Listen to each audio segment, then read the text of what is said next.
ஜனநாயகன் படத்தோட ட்ரெய்லர் வந்து இப்போ வந்து ரிலீஸ் பண்ணிட்டாங்க, எல்லாருமே பார்த்துருப்பீங்க. இப்போ பராசக்தியோட ட்ரெய்லரும் ரிலீஸ் பண்ணிட்டாங்க. இப்போ வந்து ட்ரெய்லர் வியூஸ் வந்து அதிகமாக போனது பராசக்திக்கு தான் போயிருக்கு. சரிங்களா, நம்ம எல்லாருமே விஜய் ஃபேன்ஸ் வந்து கடைசி படம் வியூஸ் அதிகமாக போகும் எல்லாருமே எதிர்பார்த்தோம். ஆனால் வந்து பராசக்தியோட ட்ரெய்லர் தான் அதிகமாக வியூஸ் போயிருக்கு. சன் நியூஸ்ல வந்து அஃபீஷியலாக ப்ரூஃபோட போட்டாங்க.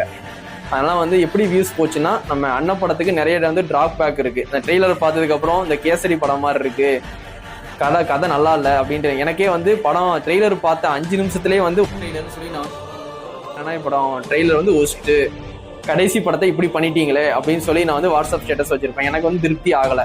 அதுக்கப்புறம் தான் ஒருத்தராக வந்து ஆமா ட்ரெய்லர் நல்லா இல்லை எல்லாருமே வந்து சொன்னாங்க. அதனால வந்து பராசக்தி ட்ரெய்லர் வந்து இவ்வளவு வியூஸ் போயிருக்குன்னா பராசக்தியோட ட்ரெய்லர் வந்து உண்மையிலே நல்லா இருக்கு.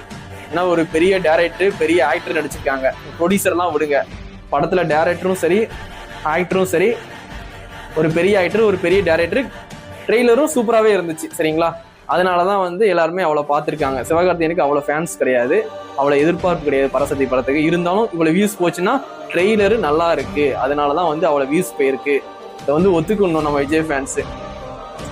ஆனால் சிவகார்த்திகேயனுக்கு ஃபேன்ஸ் கிட்ட தான் வந்து நம்ம பசங்க இப்போ சண்டை போட்டுட்டு இருக்கான். ஃபேன்ஸ் கிட்ட சண்டை போடலை, அது சிவகார்த்திகேயன் வச்சிருக்க பேனரு, இந்த ரிலீஸ் ஆக போதுன்னு பராசக்தின்னு போர்டு வச்சிருப்பாங்களா, அதெல்லாம் கிழிக்கிறது, இந்த வேலையெல்லாம் பார்த்துட்டு இருக்காங்க.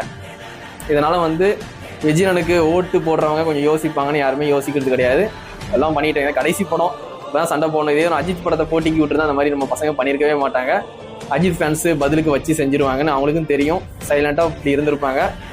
சரிங்க, அதனால வந்து ட்ரெய்லர் வந்து இப்போ வியூஸ் அதிகமாக போனது பராசக்தி படத்துக்கு தான். நான் வந்து சிவகார்த்திகேயன் படத்தையும் பார்ப்பேன், விஜயன படத்தையும் பார்ப்பேன். ஜனவரி 9ஆம் தேதி வந்து விஜயன படம் பார்ப்பேன், ஜனவரி 10ஆம் தேதி சிவகார்த்திகேயன் படத்தை பார்ப்பேன். அண்ணன் படம் நல்லா இல்லாமல் போனால் கூட ஒரு 5 டைம் தியேட்டரில் போய் பார்த்துருவேன். சிவகார்த்திகேயன் படத்தை ஒரு 2 டைமாவது போய் தியேட்டரில் பார்த்துருவேன். ஆனால் எனக்கு 2 பேருமே பிடிக்கும். இவங்க படத்தை பார்க்கணும் இவங்க படத்தை பார்க்கக்கூடாதுலாம் இல்லை. ஆனால் பார்த்துட்டு வந்துட்டு எனக்கு எந்த படம் பிடிச்சிருக்கு பிடிக்கலன்னு சொல்லிடுவேன். நான் வீடியோவாக சொல்லுவேன். நான் நல்லா இல்லைன்னு சொல்லிட்டு அந்த படமே ஃப்ளாப் கிடையாது, எனக்கு அந்த படம் பிடிக்கல அப்படின்னு சொல்லிடுவேன். அதனால் படம் பிடிச்சிருக்குன்னா எனக்கு அந்த படம் பிடிச்சிருக்குப்பா, அவ்வளோதான் என்னோட ஒப்பீனியன் சொல்லுவேன். எல்லாருமே அவங்களோட ஒப்பீனியன் சொல்கிறாங்க. 200 ரூபா டிக்கெட் கொடுத்து பார்க்குறவங்க அவங்களோட ஒப்பீனியன் வந்து நல்லா இருக்கு நல்லா இல்லைன்னு சொல்லணும். அது அவங்களோட இதுதான், நம்ம எதுவுமே கேட்க முடியாது. காசு கொடுத்து பார்த்துருக்காங்க, அவங்களுக்கு ஒன்று பிடிச்சிருக்கு பிடிக்கலன்னு அவங்க வந்து ஓப்பனாக வந்து மீடியாலையும் சொல்லலாம்.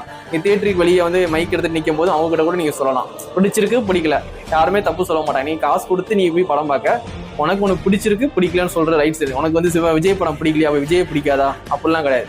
படம் வந்து பிடிக்கல அப்படிதான் எடுத்துக்கணும்.